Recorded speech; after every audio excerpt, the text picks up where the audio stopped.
Každý reflektor v aréne svietil na neho, jasné, oslepujúce svetlo. Srdce mu búšilo ako bubenícke sólo. Pod obrovským, huňatým bielým kostýmom Arthur Pumble cítil, ako mu podtečie po chrbte.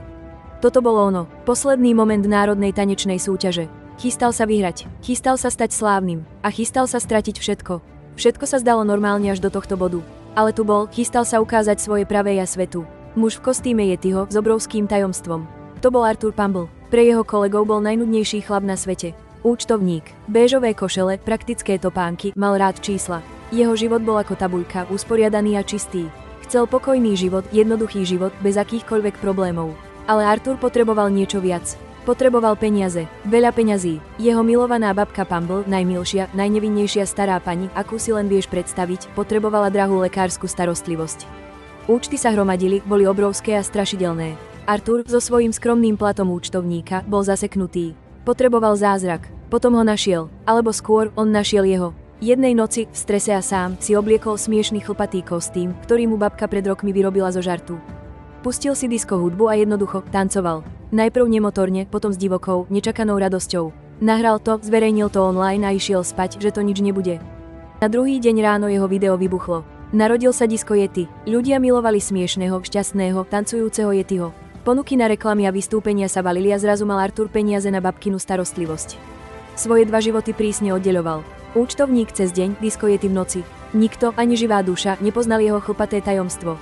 Potom prišla národná tanečná súťaž. Hlavná cena bola obrovská suma, dosť na pokrytie babkyňo posledného, najdôležitejšieho ošetrenia. Ale bol tu háčik, všetci súťažiaci sa museli odmaskovať v poslednom kole. Arthur bol na vážkach. Mohol riskovať, že sa odhalí, ukáže svoju pravú, trápnu identitu svojim nudným kolegom, to všetko pre babku. Musel. Prihlásil sa, hovoriac si, že môže vyhrať, vziať peniaze a jednoducho zmiznúť pred odmaskovaním. Ale život, ako to už býva, hodil poleno pod nohy jeho starostlivo plánovanému tajomstvu. Jeho najväčším problémom neboli iní tanečníci. Bola to Brenda Higgins, kolegyňa účtovníčka v jeho firme. Brenda bola neúnavná, bystrá a mala nos na všetko, čo nebolo v poriadku. Všimla si Arthurove náhle absencie, ten zvláštny lesk trblietok na jeho béžových sakách, ako niekedy jemne voňal po suchom ľade a zúfalstve. Brenda ho začala sledovať. Nie strašidelne, ale skôr veľmi otravným, dokonale organizovaným spôsobom, ako z tabuľky. Arthur sa snažil byť opatrný, ale čím viac sa snažil skryť, tým podozrivejšia Brenda bola. Vyklzol z práce skôr s výhovorkou návštevy zubára, len aby ho Brenda videla kupovať flitre.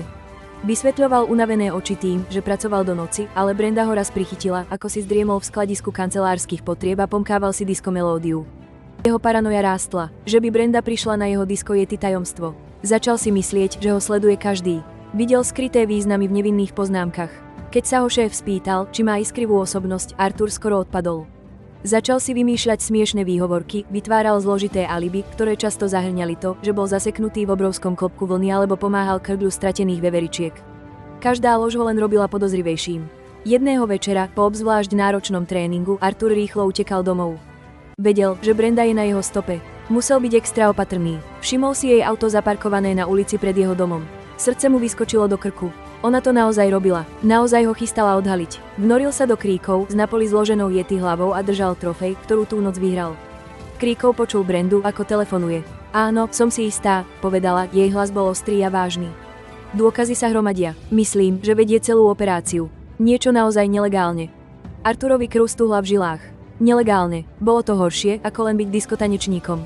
Predstavil si titulky novín, účtovník cez deň, disko deviant v noci.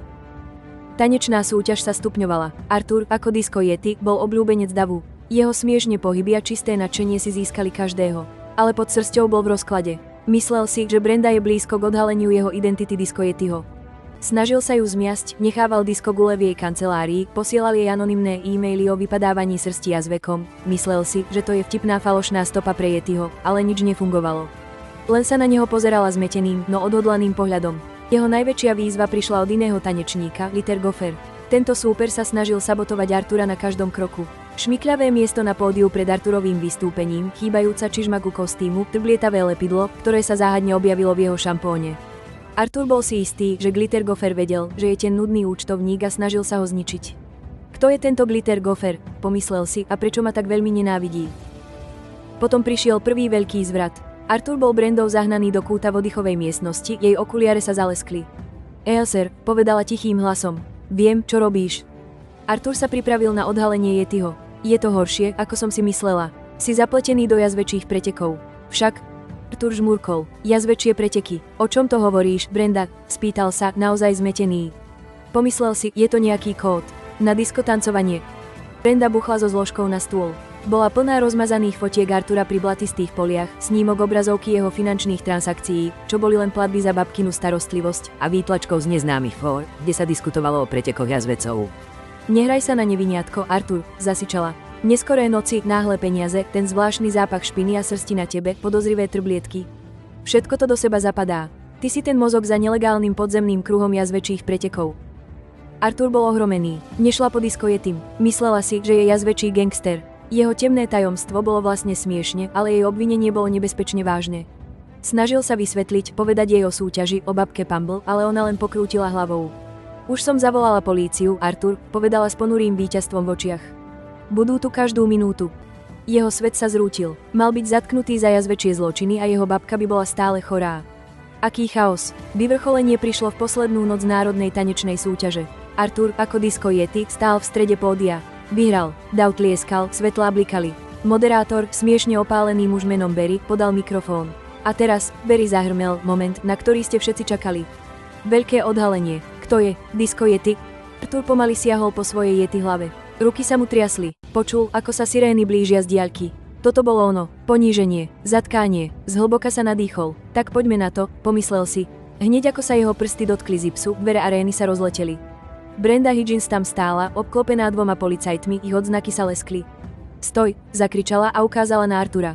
To je on, jazvečí kráľ, teda Arthur Pumble. On je ten, čo vedie podzemné jazvečie preteky. Dav zalapal po dychu. Barry vyzeral zmetene. Jazvečí kráľ. A čo disko Yeti? Artur, nevidiak inú cestu von, si rozopol kostým. Yeti hlava zišla dole a odhalila jeho obyčajnú, účtovnícku tvár. Dav znova zalapal po dychu. Nie preto, že bol jazvečí kráľ, ale preto, že disko Yeti bol. Arthur Pumble. Brenda zbledla. Čelusť jej klesla. Sir Pumble. Disko Yeti. Ale tie jazvece. Potom hlas z davu preťal ticho. Známy hlas. Ach, Brenda, Zlatko, nechaj toho chlapca tancovať. Skoro to má. Bola to babka Pumble. Priviezol ju ošetrovateľ, vyzerala úplne zdravo, s šibalskou iskrou v oku. Pod pazuchou držala malé, chlpaté, zápasiace stvorenie.